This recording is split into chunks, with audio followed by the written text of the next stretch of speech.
Barbara ओकली school time से ही maths और science से इतना डरती थी कि उनको मैथ्स और साइंस का नाम सुनते ही ऑलमोस्ट बुखार आ जाता था। ग्रेजुएशन के एकदम बाद उन्होंने आर्मी ज्वाइन कर ली, लेकिन कुछ सालों के बाद ही उन्हें पता चल गया था कि अगर उन्हें प्रमोशन चाहिए या फिर अगर वो कोई और करियर चाहती हैं तो उन्हें दोबारा से अपनी स्टडीज कंटिन्यू करनी पड़ेगी। और फाइनली सिस्टम्स इंजीनियरिंग में अपनी पीएचडी कंप्लीट करने के बाद बारबरा ओकली प्रोफेसर ऑफ इंजीनियरिंग बनी ओकलैंड यूनिवर्सिटी में। वो खुद हैरान थी कि एक ऐसी लड़की जो बचपन से सारे डिफिकल्ट सब्जेक्ट से डरती थी, वो प्रोफेसर ऑफ इंजीनियरिंग कैसे बन सकती है, वो भी इतनी फेमस यूनिवर्सिटी में। उसके बाद उन्होंने अपनी रिसर्च न्यूरोसाइंस और कॉग्निटिव साइकोलॉजी में स्टार्ट करी और दुनिया के बेस्ट प्रोफेसर्स और साइंटिस्ट से जाके मिली और उन्हें पता चला कि पढ़ाई करने का जो मेथड वो यूज करती थी एग्जैक्टली वही मेथड दुनिया की बहुत फेमस पर्सनैलिटीज भी यूज करती थी। और उसके बाद उन्होंने एक बहुत ही फेमस बुक लिखी जिसका नाम था a mind for numbers, how to excel at maths and science even if you have flunked algebra. वैसे ये पूरी बुक ओवरऑल लर्निंग पे है कि हमें किस तरह से कोई भी सब्जेक्ट को पढ़ना चाहिए, चाहे वो मैथ्स हो या फिर हिस्ट्री। तो चलिए दोस्तों, इस वीडियो में हम देखेंगे बारबरा ओकली ने किन किन मेथड्स के बारे में बात की है। प्लस इस वीडियो में मैं भी अपना लर्निंग एल्गोरिदम आपके साथ शेयर करूंगा, जिसकी वजह से मैं +2 में 50% से लेके गेट में 99.45 परसेंटाइल तक अचीव कर पाया। तो चलिए स्टार्ट करते हैं। बुक में जो सबसे इम्पोर्टेंट आइडिया है वो ये है कि हमें अपने माइंड को फोकस्ड और डिफ्यूज्ड मोड में बार बार शिफ्ट करना पड़ेगा। अब सवाल ये आता है कि फोकस्ड और डिफ्यूज्ड मोड है क्या।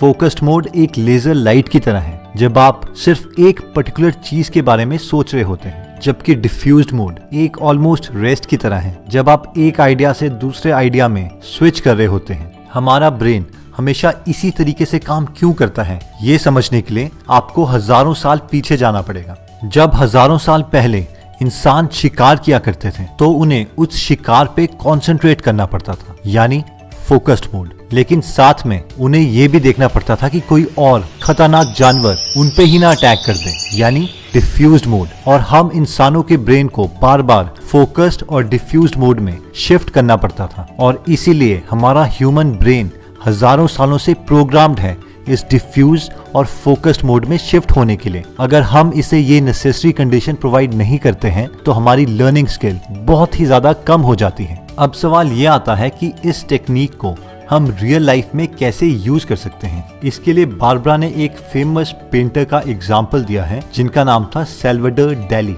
जब भी उन्हें कोई नया पेंटिंग का आइडिया नहीं आ रहा होता था तो वो हाथों में चाबियां लेके चेयर पे रिलैक्स करने के लिए बैठ जाते। जब रिलैक्स करते करते उनको ऑलमोस्ट नींद आने लगती तो उनके हाथों से वो चाबियां नीचे गिर जाती और वो उसकी आवाज से उठ जाते और दोबारा से काम पे लग जाते और उसके बाद वो बहुत ही ज्यादा ब्यूटीफुल पेंटिंग्स बनाते थे। अब हम में से कई लोग सोचेंगे, सर ये तो पेंटर थे, कोई और अच्छा एग्जाम्पल नहीं है। बारबरा बताती है कि थॉमस एडिसन भी ऑलमोस्ट सेम टेक्निक ही यूज किया करते थे। हाथों में 2 लोहे की बॉल लेके चेयर पे बैठ जाते और जब उन्हें नींद आने लगती तो वो बॉल उनके हाथ से गिर जाती और जैसे ही वो जागते दोबारा से अपने ब्रेन को डिफ्यूज्ड मोड से फोकस्ड मोड में ले आते और उसके बाद जो उनके पास आइडियाज आते थे वो बहुत ही इफेक्टिव और न्यू होते थे। तो दोस्तों, एक बात याद रखिएगा कि जब भी आप कोई नई चीज सीख रहे हैं, चाहे उस चीज को आपसे पहले लाखों लोग कर चुके हैं, लेकिन फर्स्ट टाइम आपको ऑलमोस्ट उतनी ही क्रिएटिविटी दिखानी पड़ेगी जितनी कि उस टॉपिक के इन्वेंटर ने दिखाई थी। इसके लिए जब भी आप नया टॉपिक पढ़ते हैं उस टाइम आपका ब्रेन फोकस्ड मोड में होता है। उसको डिफ्यूज्ड मोड में लाने के लिए सबसे अच्छा मेथड है या तो आप किसी और इंटरेस्टिंग टॉपिक में स्विच हो जाएं या फिर एक छोटा सा नैप ले लें और थोड़े टाइम के बाद या इवन एक दिन के बाद फिर उसी टॉपिक को पढ़ें, यानी फोकस्ड मोड में आए। चलिए दोस्तों, अब हम वो 3 लेवल स्ट्रेटेजी देख लेते हैं जिसे मैं भी यूज करता हूँ अपनी पर्सनल लाइफ में। जब भी हम एक नया चैप्टर स्टार्ट करते हैं तो हमारे दिल में एक डर रहता है, पता नहीं कितना लंबा चैप्टर है, कितने आर्टिकल्स हैं, पता नहीं कब खत्म होगा। तो इन सब का सोल्यूशन है लेवल 1, यानी अंडरस्टैंडिंग लेवल। ये लेवल कहता है कि हमें सबसे पहले पूरे चैप्टर को कंडेंस करना पड़ेगा, यानी स्टार्टिंग से ही हमें पता होना चाहिए कि इस पूरे चैप्टर में 7 आर्टिकल्स हैं। पहला आर्टिकल ये कह रहा है, सेकंड ये कह रहा है, थर्ड ये कह रहा है and so on. In short उस पूरे चैप्टर की समरी। इसका फायदा ये है कि अब हमें उस चैप्टर से उतना डर नहीं लगेगा, क्योंकि अब हमें पता है कि इस चैप्टर की स्टार्टिंग कहाँ से है और इसका एंड कहाँ से है। दोस्तों, किसी भी आर्टिकल की समरी हम सिर्फ 2 या 3 लाइन में ही बनाते हैं, और वो भी अपनी वर्डिंग यूज करके, ना कि किसी बुक की। उस समरी में ना कोई फैक्ट होना चाहिए, ना कोई डेटा या कोई भी ऐसी चीज जिसे मेमोराइज करना पड़े। अगर उसमें होगा तो सिर्फ अंडरस्टैंडिंग कंसेप्चुअल पार्ट। जैसे ही हमारे दिमाग ने उस पूरे चैप्टर को कंडेंस कर लिया, यानी उसकी ओवरऑल इमेज क्रिएट कर दी, उसके बाद आता है नेक्स्ट लेवल, लेवल 2, यानी मेमोराइज। दोस्तों, जैसे ही हम लेवल 1 कंप्लीट करते हैं, हमें एकदम पता चल जाता है कि इसमें कितना रटे वाला पोर्शन है और कितना समझने वाला था। वो सब्जेक्ट पे डिपेंड करेगा। अगर कोई हिस्ट्री सब्जेक्ट है तो उसमें ज्यादा मेमोराइजेशन वाला पार्ट है, अगर कोई फिजिक्स या मैथमेटिक्स है तो उसमें ज्यादा कंसेप्चुअल पार्ट है। मेमोराइजेशन के लिए हमारे पास 3 मेथड्स हैं। पहला निमोनिक्स, सेकंड मेमोरी पैलेस और थर्ड ऑडियोज।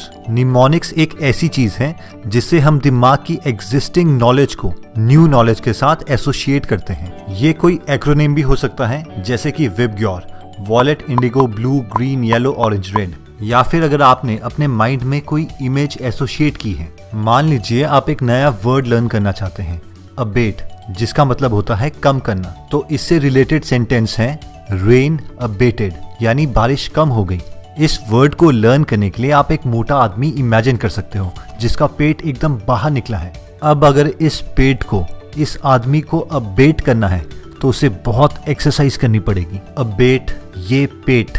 दोस्तों, नेक्स्ट मेथड मेमोराइज करने के लिए आता है मेमोरी पैलेस। ये बहुत ही पावरफुल मेथड है, लेकिन टाइम कंज्यूमिंग है। इसके लिए आपको पहले अपने दिमाग में एक मेमोरी पैलेस डेवलप करना पड़ता है। अगर आप इस मेथड में डिटेल में जाना चाहते हैं तो आप जोशुआ फोर्ड की book moon walking with Einstein पढ़ सकते हैं, या फिर रिसेंटली हमने इस टॉपिक पे एक वीडियो बनाई थी, उसका लिंक हम डिस्क्रिप्शन में दे देंगे। दोस्तों, फाइनल मेथड मेमोराइज करने के लिए आता है रट्टा, यानी क्रैमिंग।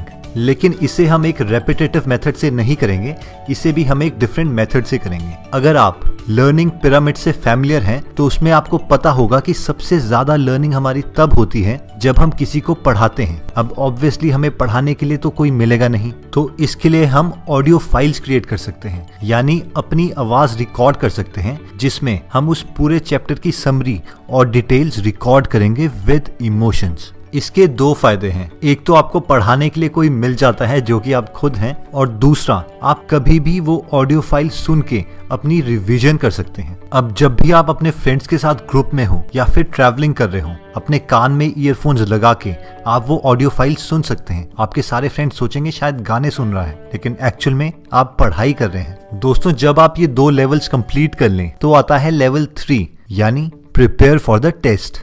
इस लेवल को प्रिपेयर करने के लिए सबसे पहले हम उस टेस्ट के लास्ट 10 इयर्स के क्वेश्चंस करते हैं। अब इसमें मैक्सिमम स्टूडेंट्स ये पूछते हैं, सर अगर उसके क्वेश्चन आए ही नहीं तो उनसे सबसे पहले मैं ये पूछना चाहता हूँ कि सबसे लॉजिकल चीज क्या होनी चाहिए कि जो आपके पास एक्चुअल डेटा है, यानी लास्ट 10 इयर्स के क्वेश्चंस, वो सॉल्व करें, या फिर अपनी मन मर्जी के क्वेश्चंस। अब जैसे ही उस टेस्ट के लास्ट 10 इयर्स के क्वेश्चंस खत्म हो जाते हैं, आप उस पे मॉक टेस्ट सॉल्व करेंगे, यानी उस टेस्ट से मिलते जुलते क्वेश्चंस। और ये चीज आप बार बार करते रहेंगे। आप जितने ज्यादा सॉल्व करेंगे उतनी ज्यादा आपकी प्रिपरेशन होगी। दोस्तों, अगर आपके पास भी कोई पावरफुल स्टडी टेक्निक है तो कमेंट्स में लिखो, हम बहुत ही जल्द। अगर आप ये बेल का बटन नहीं दबाते तो आप हमारी सारी वीडियोस मिस कर देंगे और आपको कोई भी नोटिफिकेशन नहीं आएगा। अगर आप चाहते हैं कि आपके फैमिली मेंबर्स और क्लोज फ्रेंड्स भी इंप्रूव हों तो ये वीडियो आप उनके साथ जरूर शेयर कीजिए। अगर आप चाहते हैं कि हम ऐसे ही वीडियोस कंटिन्यूसली बनाते रहें तो लाइक का बटन दबाना मत भूलिएगा। धन्यवाद।